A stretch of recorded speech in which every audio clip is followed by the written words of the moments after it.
자, 이것이 복음이다. 보라 신랑 신부다. 에베소서 5장 22절부터 33절까지 말씀입니다. 아내들이여 자기 남편에게 복종하기를 주께 하듯 하라.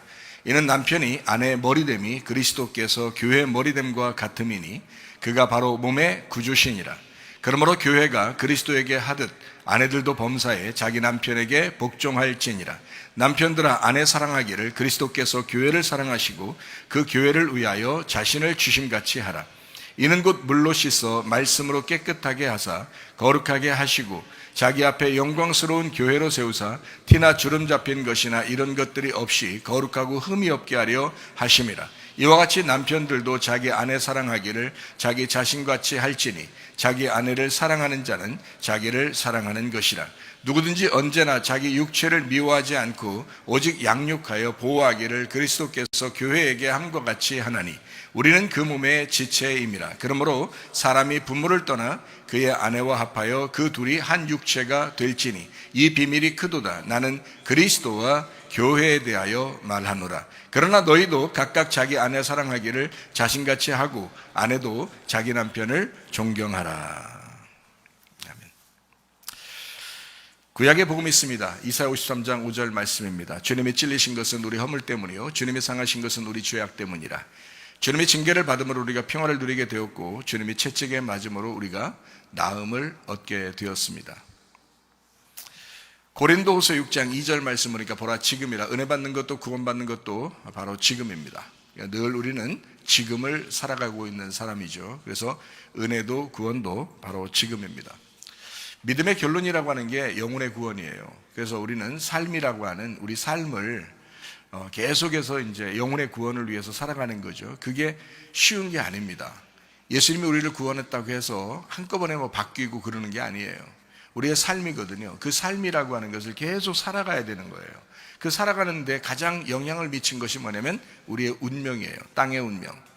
땅에서 태어난 어느 집안에서 태어났느냐, 누구의 영향을 받고 살았느냐에 대한 그것이 피의 연결이기 때문에 DNA, 그 유전자의 연결이기 때문에 그것이 우선 자기에게 작용합니다. 이것은 누가 바꿀 수 있는 게 아니에요. 자기가 막 바꾸고 싶다고 막 노력한다고 바뀌어지는 것도 아닙니다. 그것은 노력에 의해서 바뀌는 어느 정도 일시적으로는 바뀔 수 있지만 그것이 바뀔 수 있는 방법은 예수 그리스도를 완전히 영접하고 예수 그리스도가 주인이 되고 예수 그리스도가 그 가정의 왕이 돼서 자기가 완전히 거듭날 때만 가능합니다. 거듭난다라고 하는 것은 다시 태어나야 되는 거예요. 이거는 바뀔 수 있는 문제가 아니라 다시 태어나야 되는 문제란 말이에요.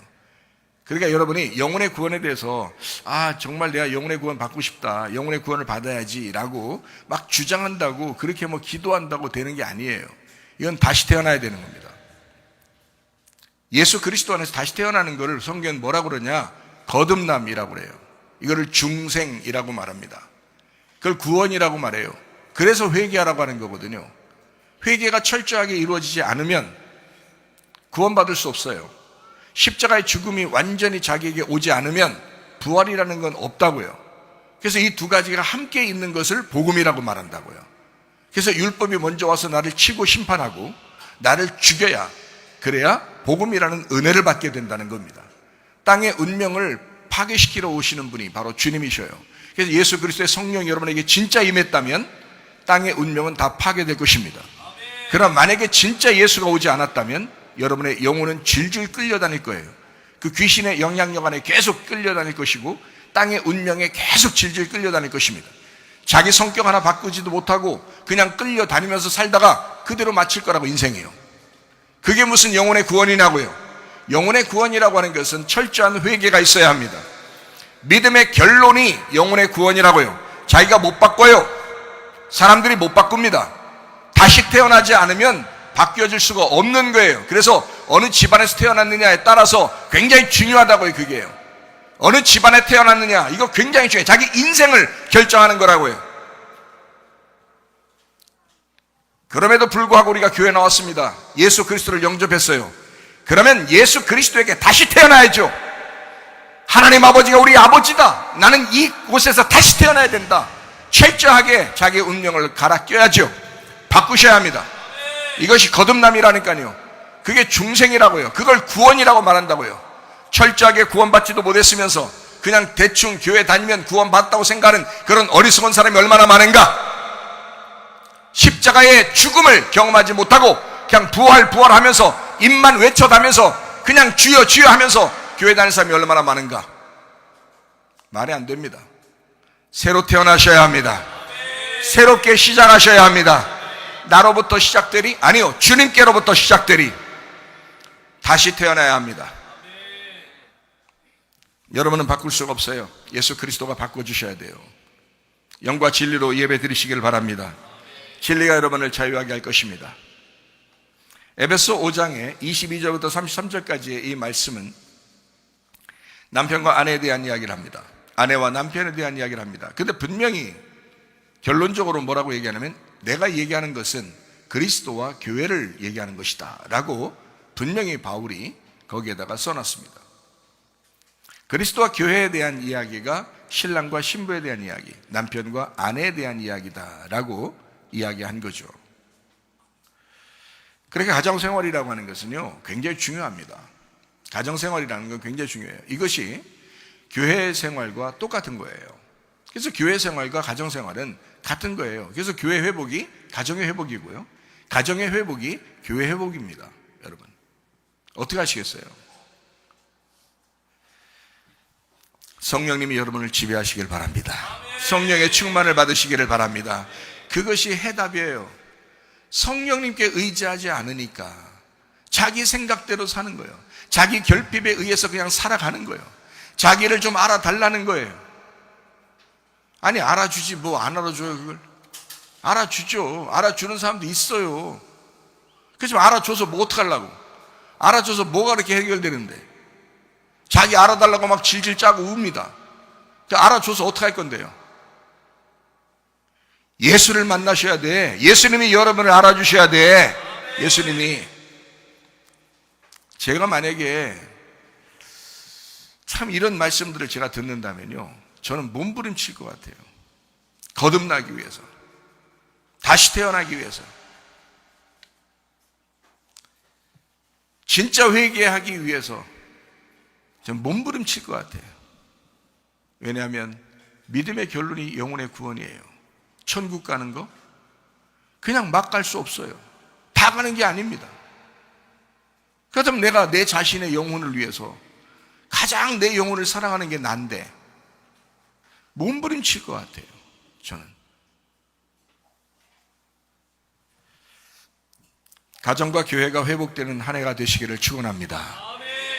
성경의 핵심은 가정과 교회입니다. 그리스도와 교회입니다. 신랑과 신부입니다. 그게 성경의 핵심이에요. 벗어날 수가 없습니다. 남편과 아내는 그리스도와 교회를 상징합니다. 지금 남편과 아내들이 둘이 앉아서 여기 예배 드리시는 분이 있죠? 둘이 한 몸이에요? 아니라고 했죠? 한 몸 아니라고요. 서로가 서로를 위해서 잘해줘야 된다고요. 서로가 서로를 이해해줘야 된다고요. 남자는 다소 이성적으로 대합니다. 여자는요 다소 감정적으로 대합니다. 근데 무슨 결정을 할 때는 감정적인 것이 실패할 가능성이 많아요. 그래서 이성적으로 판단해야 된단 말이에요. 그래서 지식을 따라 아내와 동거하라 이렇게 말씀합니다. 지식을 따라. 감정에 따라서 동거하라고 하지 않습니다. 감정을 따라서 동거하게 되면요 다 망치는 거예요.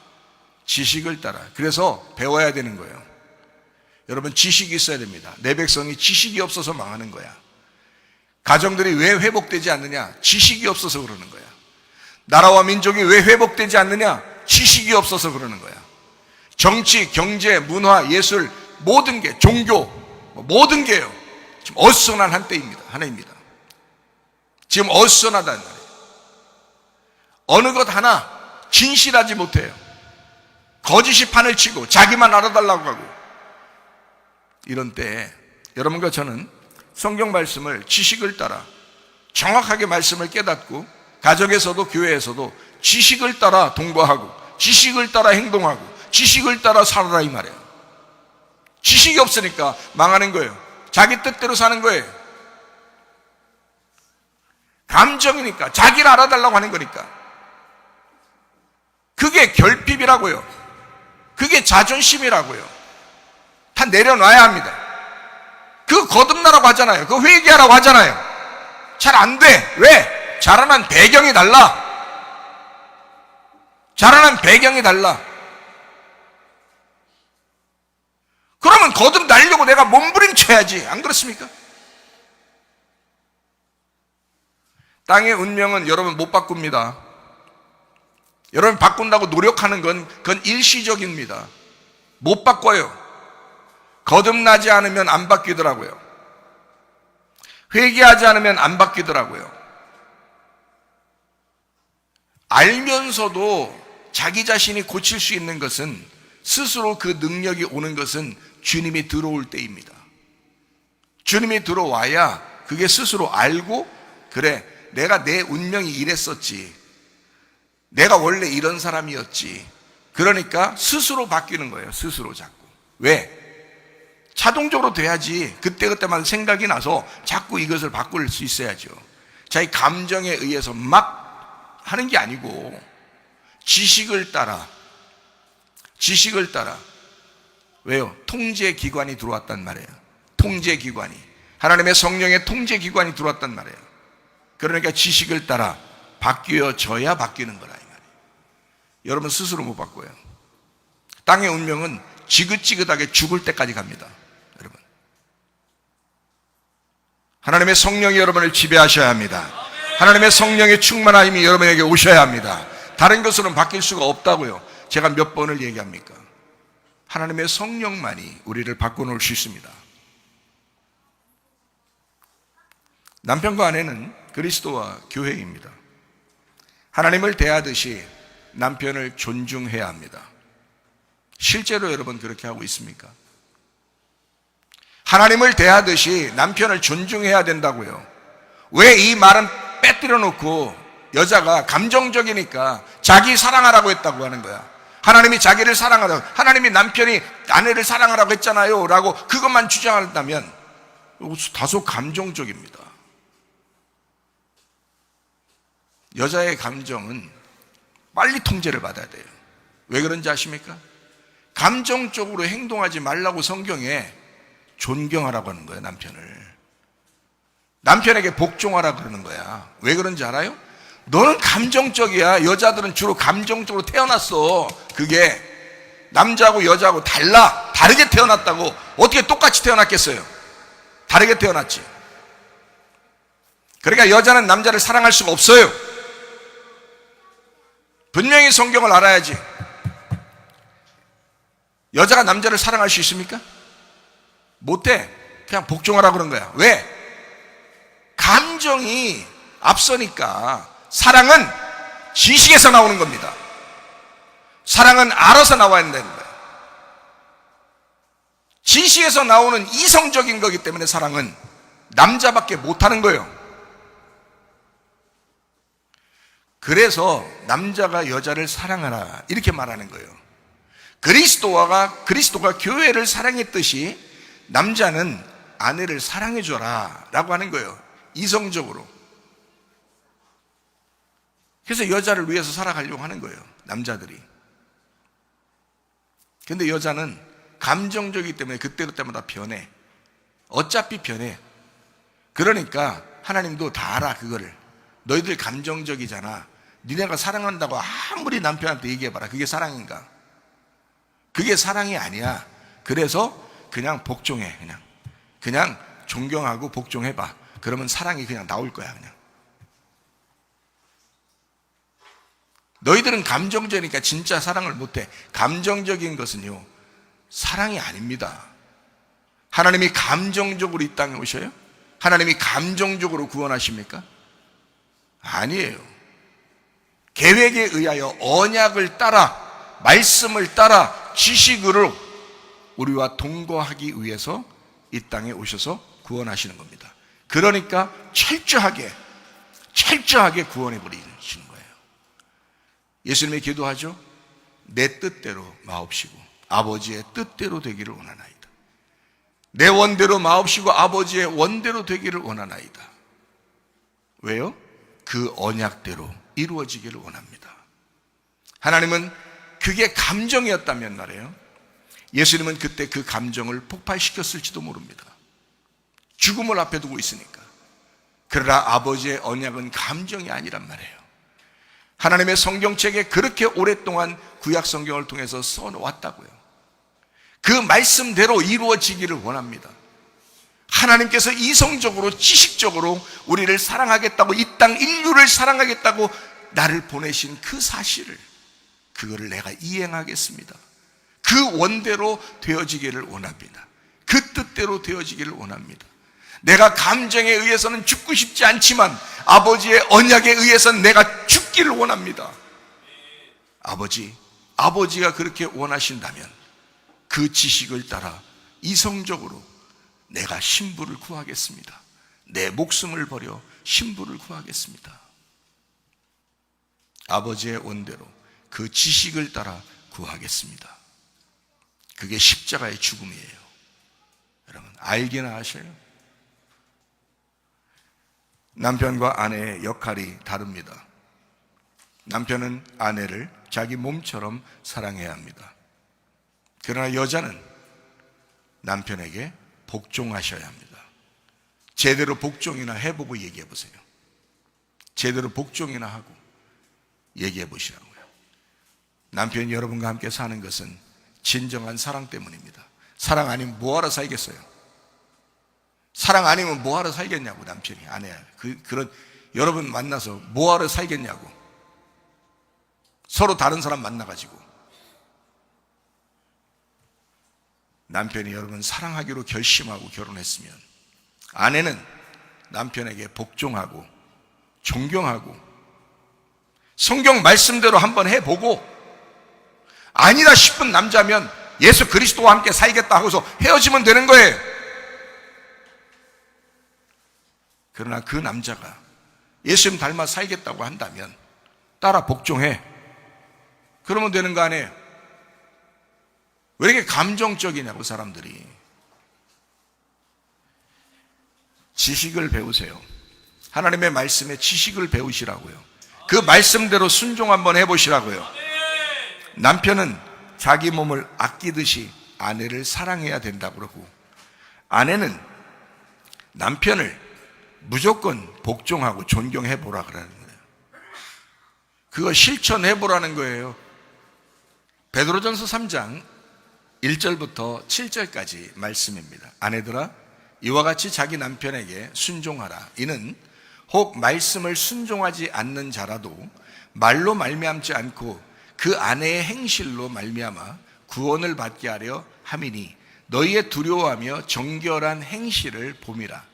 너희의 단장은 머리를 꾸미고 금을 차고 아름다운 옷을 입는 외모로 하지 말고 오직 마음에 숨은 사람을 온유하고 안정한 심령에 썩지 아니할 것으로 하라. 이는 하나님 앞에 값진 것이니라.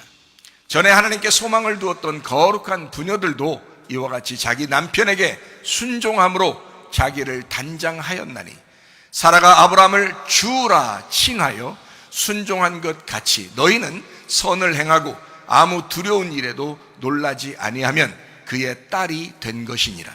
남편들아, 이와 같이 지식을 따라 너희 아내와 동거하고 그를 더 연약한 그릇이요 또 생명의 은혜를 함께 이어받을 자로 알아 귀히 여기라.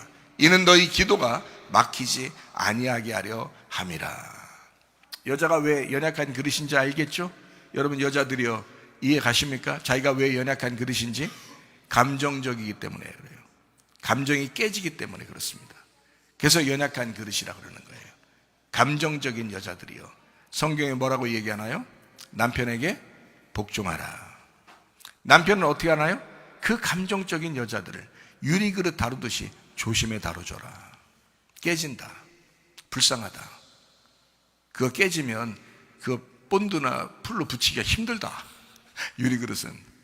그러니까 조심해서 다뤄라. 떨어지지 않도록, 깨지지 않도록 조심해 다뤄줘라. 감정적인 사람들이니까. 그런데 이 감정적인 사람들이 말이에요, 집안에서 주인 되려고 그래요. 지 맘대로 하려고 그래요. 이 감정적인 사람들이.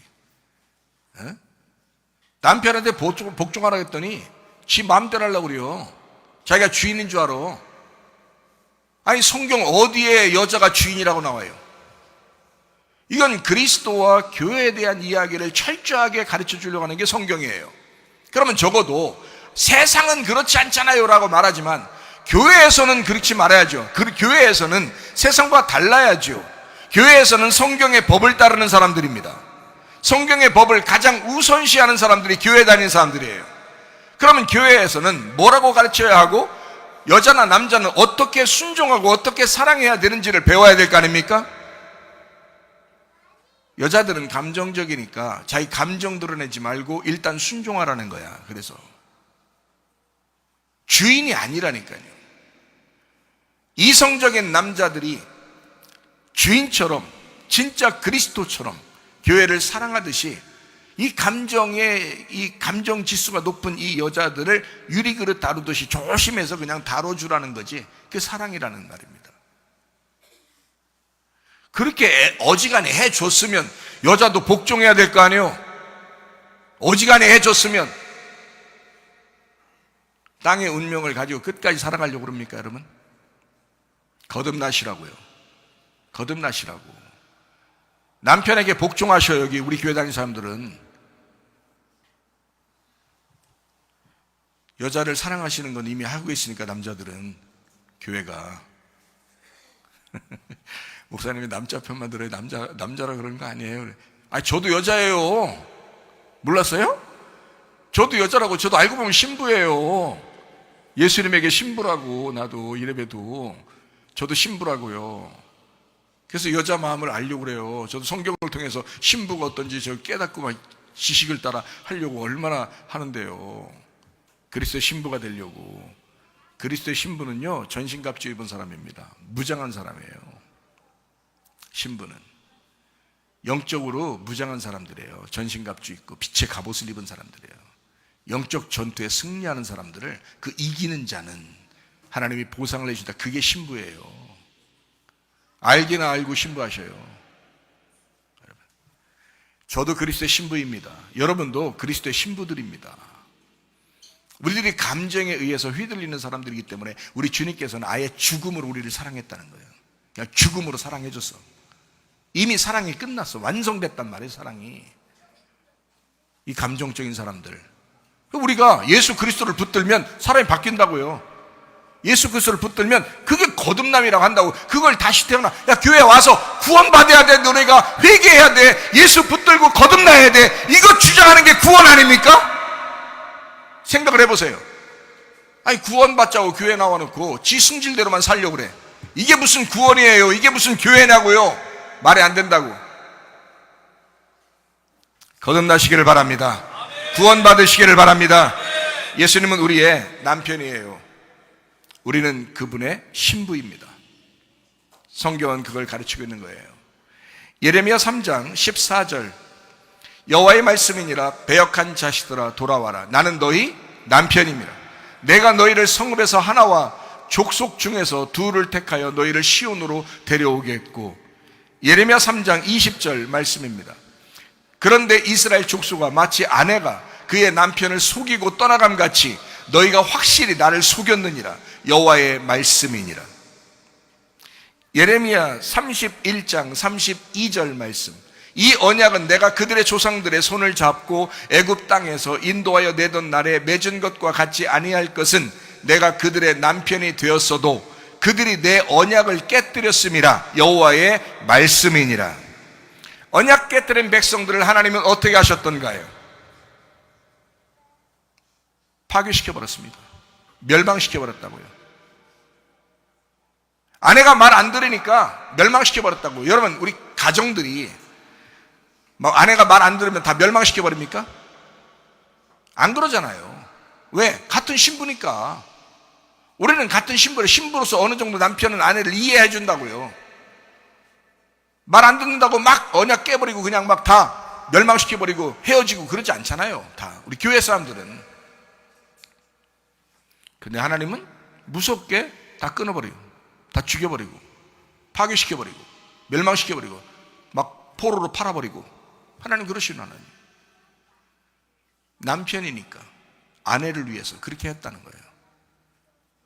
그러면 이런 말씀들을 듣고서 아, 내가 아내로서 그리스도의 언약을 깨뜨리지 말아야 되겠구나, 내가 하나님의 그 언약을 따라서 내가 살아야 되겠구나라고 그런 마음을 가져야지. 하나님이 이랬어? 무서운 하나님이야? 두려운 하나님이야? 하나님 뭐 이럴 수 있어? 지금 성경을 왜 써놨겠어요? 그때 당시에 그 사람들에 대한 이야기를 지금 왜 써놨겠어? 이거 읽고 너희들이 언약을 지켜서 하나님과 잘 살아보라고 하는 거 아닙니까? 하나님하고 서로 사랑하면서 알콩달콩 살아라고 그 얘기를 쓴 거 아니에요? 하나님 말씀을 듣는 여러분이요, 가정생활을 회복하라고 말씀 듣는 거 아닙니까? 교회 생활을 잘하라고 말씀 듣는 거 아니겠습니까? 그러면 여러분의 가정이 회복되셔야죠. 교회가 회복돼야죠. 무슨 말씀인지 아십니까? 말씀을 듣는다고 하는 것은 거듭나려고, 회개하려고, 거듭난 사람이, 회개한 사람이 교회 생활도 하고 가정 생활도 하기 위해서 말씀을 듣는 거예요. 하나님의 말씀을 수없이 들어도 사람이 바뀌질 않는다. 땅에 운명적으로 태어난 사람이 그대로 살려고 그런다. 끝까지 살려고 그런다. 이거요, 저주입니다. 그 저주받은 집안이라고요. 집안 바꿔요. 그리스도 예수에게로 집안을 바꾸시기 바랍니다. 예수 그리스도의 집안이 되십시다. 예수 그리스도의 피를 받으십시다. 예수의 피를 수혈받읍시다. 그래서 예수의 집안으로 바뀌자고요. 그걸 거듭남이라고 말한다고요. 하늘의 운명으로 갈아타야 된다. 수없이 제가 말하잖아요. 사람이 바꿀 수 없다. 사람이 바뀔 수 있는 게 아니다. 예수 그리스도의 피를 다시 받아야 돼. 그 가정으로 다시 태어나야 돼. 그러지 않고서는 안 된다고 했잖아요. 바꿔본다고요? 노력해본다고요? 어느 세월에? 10년 있으면 안 나타날 것 같아? 20년 있으면 안 나타날 것 같아? 30년 있으면 안 나타날 것 같아요? 안 돼. 그리스도에게 다시 거듭나셔야 돼. 완전한 회개. 죽어야 돼. 완전히 죽어야 돼. 그리고 다시 태어나야 돼. 그러면 늘 회개할 마음이 생겨. 늘 자기가 돌아설 마음이 생겨. 늘 자기가 죽을 마음이 생겨. 하나님의 말씀입니다. 가정의 회복과 교회 회복을 위한 놀라운 말씀입니다. 새해가 시작됩니다. 사람들은 결심합니다. 자, 며칠 가던가요? 몇 달을 가던가요, 여러분? 안 된다니까. 그래서 되는 게 아니라니까. 그리스도에게 속해야 돼요. 하나님의 성령이 여러분을 지배하셔야 합니다. 남편 대신 하나님을 붙드셔야 합니다. 남편 대신 하나님이 언약을 깬 자기 아내를 함부로 대해버립니다. 왜 성경에 그런 말씀을 써놨겠어요? 너희들 그러지 말라고. 너희들 이 말씀을 읽는 사람들이요, 그러지 말라고 이 말씀을 써놓은 거예요. 사랑하니까, 우리를 사랑하니까, 이성적으로 사랑하니까 철저하게 끊어버리고 철저하게 보듬어 안고, 그러기 위해서 자기를 죽여버릴 거니까, 자기를 죽여버릴 거니까, 그래서 사랑하겠다고 결심할 거니까, 자기가 그런 결심을 가지고 사랑하겠다고 말하는 거니까 사람들을 끊어버리는 거야. 그냥 알아요? 그 정도로 자기의 속에 사랑이 있는 거야. 하나님 마음속에. 자기가 다 회복할 수 있으니까, 자기가 다 회복할 수 있으니까 그렇게 사랑한다고 얘기하는 거예요. 그게 하나님이셔요. 그게 진짜 사랑인 거야. 이건 감정이 아니에요. 언약의 사랑이지. 그건 이성적인 사랑입니다. 그건 지식적인 사랑이에요. 지식을 따라 동거하는 사랑이라. 가정생활 함부로 하면 안 되겠죠? 거듭나시고 하셔야 하고요. 거듭나려고 하는 사람이 하셔야 하고, 회개한 사람이 그렇게 가정생활 잘하고요. 회개하려고 하는 사람이 가정생활을 하는 것입니다. 여러분이 바꿀 수 있는 문제가 아니에요. 이사야 54장 5절 말씀입니다. 이는 너를 지으신 이가 네 남편이시라. 어이구, 이거 그냥 가만히 요 말씀만 딱 떼가지고 액자에다 딱 걸어놓으면은 남편이 창조자가 되겠네요. 부인들은 그냥 창조자에게 그냥 복종하면 돼. 이게 하나님 얘기인데요. 어쨌든 남편이라고 얘기하는 거니까 여러분이 남편으로 섬기면서 살려고 하는 사람이 옆에 계시다면 그냥 이 말씀 액자에다 써놓은 것처럼 그렇게 하셔. 그렇게. 그래도 무방해요. 성경 말씀이니까. 이건 하나님을 얘기하는 겁니다. 이는 너를 지으시니가 네 남편이시라. 그의 이름은 만군의 여호와이시며 네 구속자는 이스라엘의 거룩한 이시라. 그는 온 땅의 하나님이라 일컬음을 받으실 것이라. 우리를 지으신 남편 하나님이다, 이렇게 말씀하는 겁니다. 토기장이가 그릇을 이렇게 만들죠. 잘못 만들어지면 어떻게 될까요? 잘못 만들어지면 부셔버립니다. 다시 만들어요. 무슨 말인지 알겠어요? 잘못 만들어지면 다 깨뜨려버려요. 다시 만듭니다. 이게 거듭남이에요. 다시 태어났다. 여러분이 그냥 여러분 그대로 구원받을 것 같습니까? 안 그래요. 여러분 완전히 부셔, 완전히 깨뜨려버리고 완전히 죽어야 거듭납니다. 그걸 회개라고 그래. 철저한 회개. 누가 저에게 물어보더라고요. 철저한 회개 어떻게 하냐고. 죽어야 돼요. 그거는 보통 가슴 찢어져서는 일어나는 일이 아니야. 그래서 내가 그러잖아요. 내가 여러분이라면 나는 몸부림쳐서라도, 내가 몸부림쳐서라도 나는 그 일을 만들어낼 거라고. 근데 그렇게 만들어내지 않고 나는 그냥 아주 너무 슬픔 가운데 살았던 사람이, 난 진짜 괴로워 죽는 줄 알았어요. 진짜 죽는 게 더 낫다고 생각했던 그런 사람이었어요, 저는. 그래서 저는 그냥 바싹 깨진 사람이에요. 그냥 가만히 내비둬도 그냥 바싹 깨진 사람이었어요. 그래서 죽고 싶었는데 하나님이 살려주셔서 구원받은 사람이에요, 제가. 그러니까 여러분에게 말씀합니다. 이렇게 가슴이 완전히 다 찢어져 버리고 아주 너덜너덜해져야 거듭나는 거다, 그게. 그런 정도 안 되면 거듭날 수가 없어요. 다시 어떻게 태어나요, 여러분이? 무슨 수로? 여러분 생각 멀쩡한 거 가지고 어떻게 다시 태어나요? 안 된다고. 다 찢어져 버려야 된다고요. 그렇게 회개하고 통회하고 그 눈물을 흘리는 자를, 눈물의 씨를 흘리는 자를, 열매를, 달콤한 열매를 거둘 수 있게 만들어 주신다고요. 그렇게 해보셨어요? 자기 결핍이 채워지지 않아서 울어봤지만 그리스도 예수를 사랑하기 위하여, 내가 거듭나 내 영혼의 구원을 위하여 얼마나 울어보셨냐 이 말이에요. 자기를 찢어질 때까지 그 말씀을 듣고 그 말씀을 상기하고, 그리고 찢어질 때까지, 그 죽을 때까지 회개해 보시라 이 말입니다. 그리고 하나님의 성령의 충만함을 받으시기 바랍니다. 하나님의 성령, 그 남편 되신 하나님이 여러분 속에 들어와야 돼요. 그래야 사람이 바뀌는 겁니다. 안 그러잖아요? 여러 사람 괴롭혀요. 옆에 사람 여러 사람 괴롭혀. 자기하고 가까이 있는 사람 다 괴롭히는 거예요, 그게. 그런 사람은 결혼하지 말아야 돼. 자기가 거듭나질 못했고 옆에 사람 괴롭히려는데 뭐하러 결혼해서 다른 사람 괴롭혀요? 이해가 되십니까? 그래도 결혼해야죠. 결혼해야지. 젊은 사람들이면 결혼해야지. 그럼 모르고 다 결혼하는 거지 뭘. 어쨌든 모르고 결혼하는데 그런데 말씀을 듣고 알으라고. 말씀 듣고 알아서 자기가 바뀌라고. 스스로 못 바꾼다고. 완전히 거듭나셔야 된다고. 가정생활 아무나 하는 거 줄 아십니까, 여러분? 가정생활을 아는 사람이 가정생활하는 거지, 위로부터 배운 게 없는데 뭔 가정생활해요? 위로부터 배운 게 없는데, 가정생활이 뭔지도 모르는데 가정생활을 뭘 만들어낼 거냐고. 그거 다 위로부터 내려오는 땅의 운명이라고요. 이거 여러분 바꿀 수 있을 것 같습니까? 못 바꿔요. 안 바뀌니까 자기가 나라면 몸부림치겠다는 거예요. 내 영혼의 구원을 위해서, 내가 다시 태어나기 위해서 내가 몸부림치고, 사람 아무도 교회 안 올 때 예배당에 혼자 와서 막 울어 제낄 거라고. 나 같으면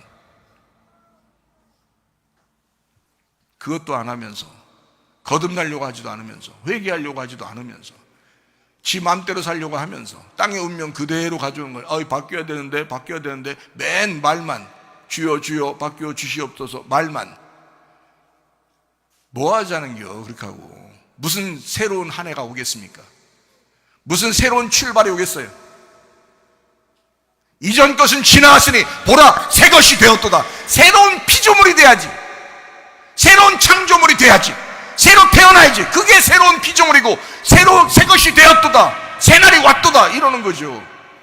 맨 옛날 날인데 옛날이요. 맨 그러는데 그게 무슨 새로운 날이에요.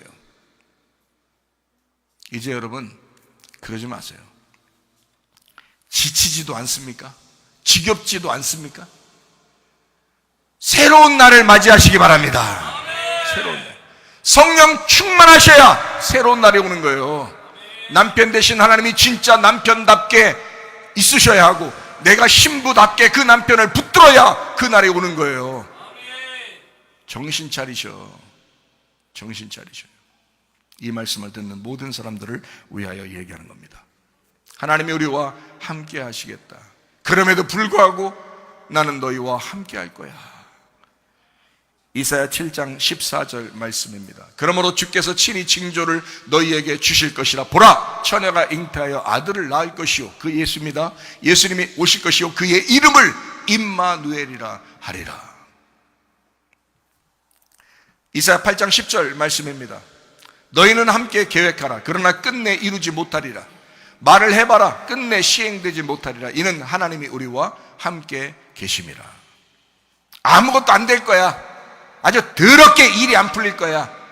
그래도 하나님이 함께 하실 거야. 이 말입니다. 아무것도 일이 이루어지지 않을 거야. 그래도 하나님은 함께 하실 거야. 저는 이걸 경험했습니다. 실제로 경험해 본 사람입니다. 엉엉 울었습니다. 나는 하나님이 내 곁을 떠났나 혹시 나 혼자 외롭게 이렇게 남겨둔 것은 아닌가 라고 그렇게 걱정도 했었습니다. 근데 하나님은 그런 하나님이 아니었습니다. 나는 너와 함께 있었다. 임마누엘, 예수 임마누엘. 마태복음 1장 23절 말씀입니다. 보라, 처녀가 잉태하여 아들을 낳을 것이요 그의 이름은 임마누엘이라 하리라. 하셨으니 이를 번역한즉 하나님이 우리와 함께 계시다 함이라. 임, 함께, 마누, 우리, 엘, 하나님. 임마누엘, 하나님이 우리와 함께 계시다. 이런 하나님이 여러분과 함께 하시기를 바랍니다.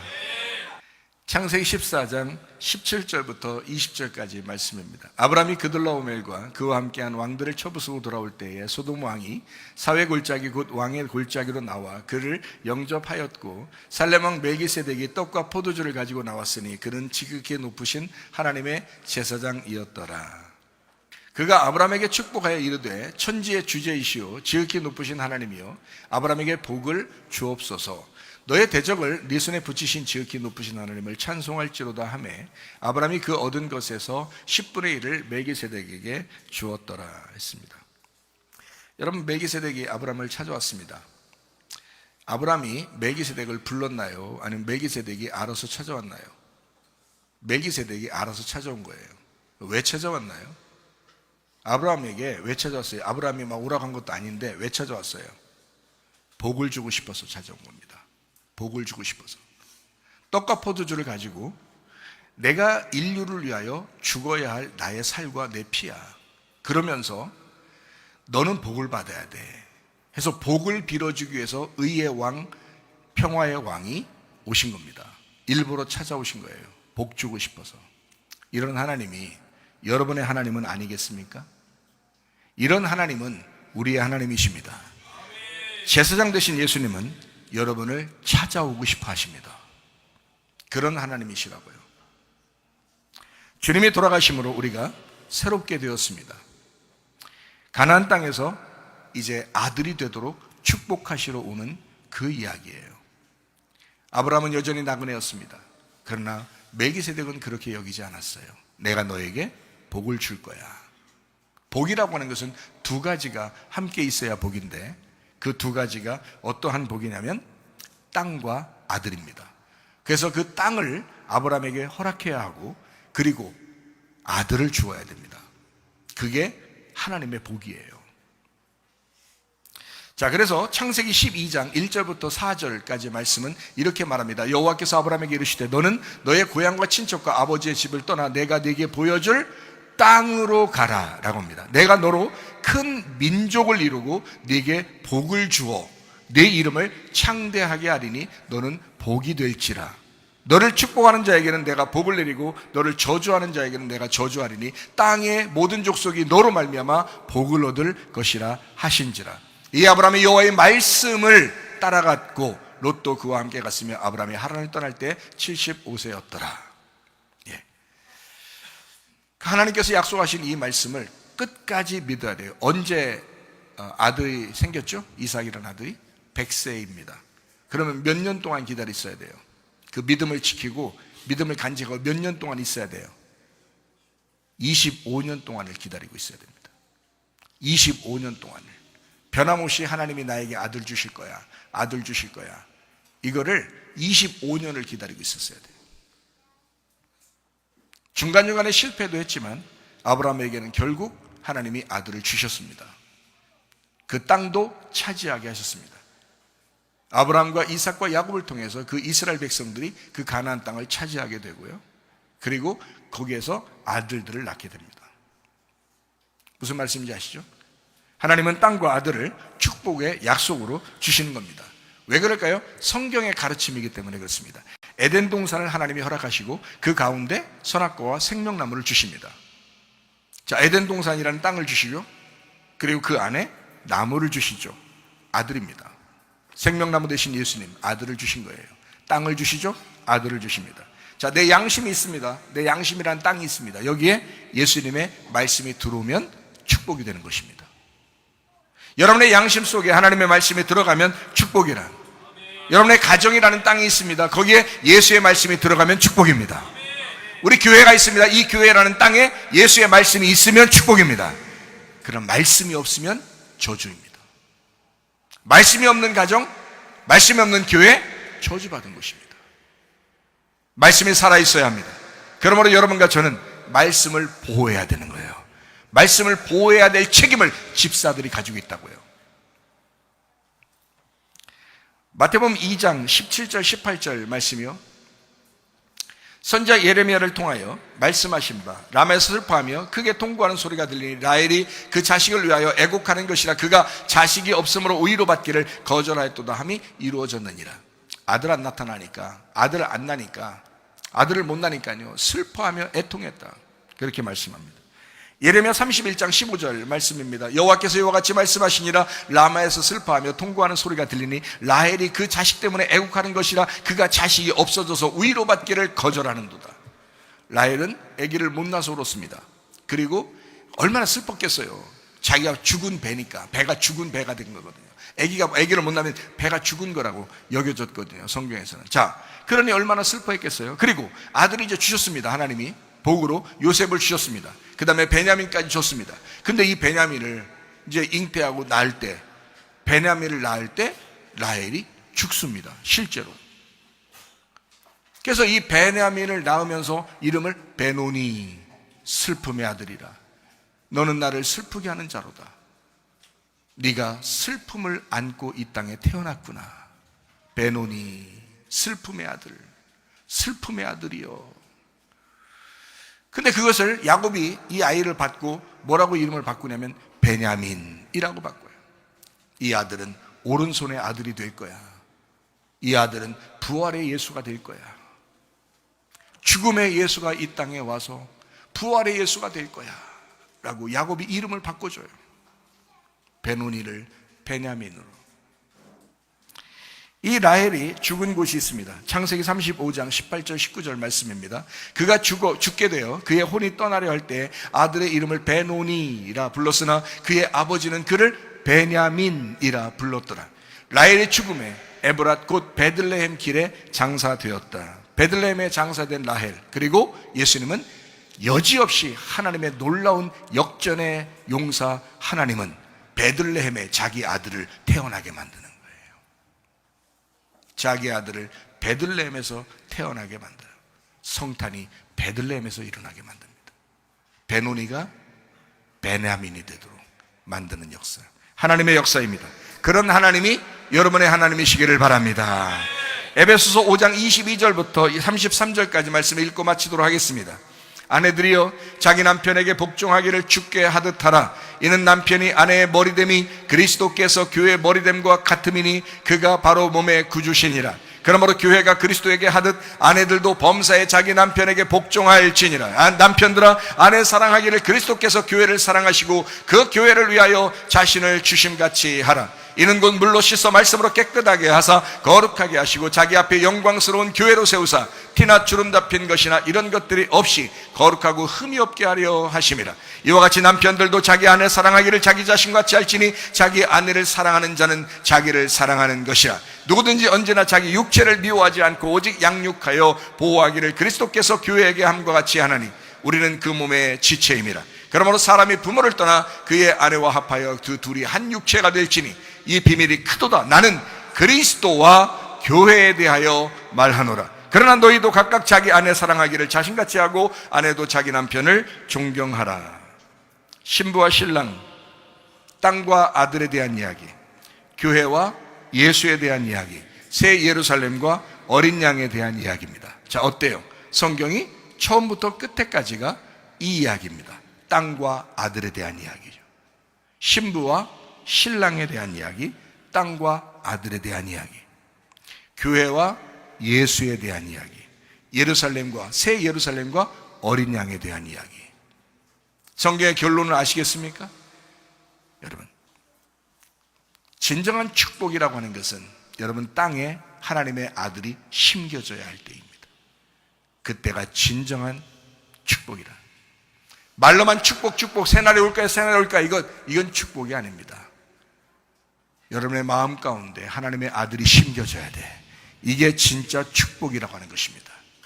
하나님의 아들이 여러분의 주인 되시기를 바랍니다. 고린도후서 5장 17절 말씀입니다. 그런즉 누구든지 그리스도 안에 있으면 새로운 피조물이라. 이전 것은 지나갔으니 보라 새 것이 되었도다. 가정과 교회가 회복되는 한 해가 되시기를 축원합니다.